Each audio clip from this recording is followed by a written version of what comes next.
এরকম জল জমে লার্ভা তৈরি না হয় তার জন্য জমা জলগুলোকে উল্টিয়ে ফেলে দিতে হবে। সেগুলো প্লাস্টিকের জিনিস হতে পারে বা ডাবের খোসা হতে পারে বা অন্য কোনো জিনিস হতে পারে। আমাদের সবসময় এগুলো খেয়াল রাখতে হবে। এছাড়াও আমাদের সবসময়ে গায়ে কিছু না কিছু পরে থাকতে হবে, যেন মশা আমাদের যে কোনো মুহূর্তে আক্রমণ করতে না পারে। আর কি করতে হবে, রাত্রের বেলায় বা দিনের বেলায় ঘুমানোর সময় আমাদের কিন্তু মশারি টাঙিয়ে ঘুমাতে হবে। আর জ্বর হলে ট্রিটমেন্ট নিতে হবে। যদি বেশি দিন জ্বর হয় তাহলে হসপিটালে গিয়ে ব্লাড টেস্ট করিয়ে আমাদের ঠিক হতে হবে যে আমরা কোনো ডেঙ্গু বা ম্যালেরিয়ার মতো কোনো রোগে আক্রান্ত কিনা।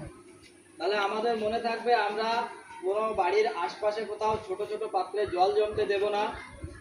মনে থাকবে তো? আমরা সেই জল দেখলে পা দিয়ে সেটাকে উল্টিয়ে ফেলে দেবো।